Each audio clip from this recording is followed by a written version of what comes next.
વર્ણિવેશરમણીય દર્શનમ મંદહાસરુચિરાનનામ ભુજમ પૂજિતમ સુરુ નરોત્તમૈર્મુદા ધર્મનંદનમહં વિચિંતયે. અસતોમા ષટ્ગમય તમસોમા જ્યોતિર્ગમય મૃત્યુર્મા અમૃતમ ગમય. ઓમ શાંતિ શાંતિ શાંતિ. અસ્મદ્ગુરુ સમારંભામ નાથયામૂન મધ્યમામ લક્ષ્મી વલ્લભ પર્યંતામ વંદે ગુરુ પરંપરા. આજની જ્ઞાન સભાની અંદર પધારનારા બધા જ ભગવદ્ ભક્તોને વેદાંતાચાર્ય, પુરાણ ઇતિહાસાચાર્ય, એમ.એ. ફિલોસોફી શાસ્ત્રી રાકેશભાઈના હેતપૂર્વક જય સ્વામિનારાયણ. એક ભગવદ્ ભક્તએ મને પ્રશ્ન કર્યો કે શાસ્ત્રીજી, ઠાકોરજી પર તથા ઠાકોરજીના અંગભૂત દેવતાઓ પર પુષ્પ ચડાવવાથી તથા તેઓને પુષ્પ અર્પણ કરવાથી કયા ફલની પ્રાપ્તિ થાય છે, એ સંબંધમાં આપ થોડી વાત કરો.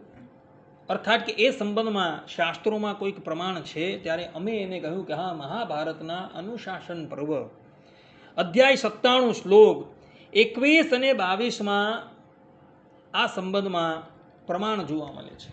ત્યાં શુક્રાચાર્યજી બલિરાજાને ઉદ્દેશીને કહે છે કે દેવતાભ્ય સુમનસો યો દદાતિ નરઃ શુચિઃ તસ્ય તુષ્યંતિ વૈ દેવાસ્થ તુષ્ટાઃ પુષ્ટિમ દદત્યપિ યમ યમ ઉદ્દેશ્ય દીયેરન દેવમ સુમનસઃ પ્રભો મંગલાર્થમ સતેનાશ્ય प्रीतो भवती दैत्य पर. अर्थात कि जो मनुष्य पवित्र होकर देवताओं को फूल चढ़ाता है उसके ऊपर सब देवता संतुष्ट होते हैं और उसके लिए पुष्टि प्रदान करते हैं.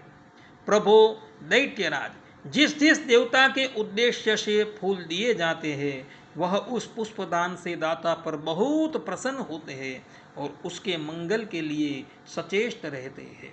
આ પ્રમાણે અહીં સ્પષ્ટ રૂપે શુક્રાચાર્યજી કહી રહ્યા છે કે પવિત્ર થઈને જે પણ કોઈક મનુષ્ય ભગવાનને પત્ર છે, પુષ્પ છે, તુલસી છે ઇત્યાદિક અર્પણ કરે છે, તેના પર પરબ્રહ્મ પરમાત્મા શ્રીમદ નારાયણ ભગવાન અતિશય પ્રસન્ન થાય છે અને એને હંમેશા પુષ્ટિ પ્રદાન કરે છે.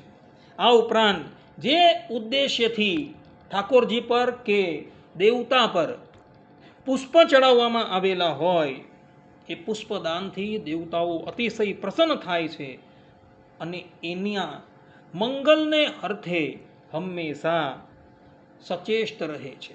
અર્થાત કે હંમેશા એનું મંગળ થાય એને માટે દેવતાઓ કટિબદ્ધ રહે છે.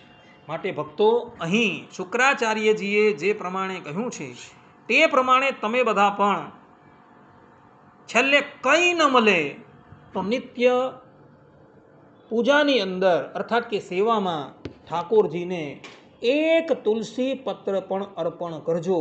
જે અર્પણ કરવાથી ઠાકોરજી તમારા પર હંમેશા પ્રસન્ન રહેશે અને આલોક અને પરલોકમાં તમારો શ્રેય કરશે.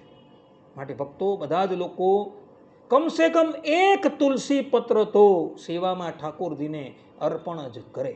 જે લોકો ધનાઢ્ય છે એ ધનાઢ્યએ તો નિત્ય સારા સારા પુષ્પો લાવી ઠાકોરજીને અર્પણ કરવા જોઈએ, જેથી કરીને ભગવાન એના પર અતિશય પ્રસન્ન થશે. આટલું કહીને હું મારા પ્રવચન અહીં વિરામ આપું છું. સર્વે સંતુ નિરામયઃ, સર્વે સુખીનો ભવંતુ, સર્વે ભદ્રાણિ પશ્યન્તુ, મા કશ્ચિદ દુઃખ ભાગ ભવેત. અસ્તુ. જય સ્વામિનારાયણ.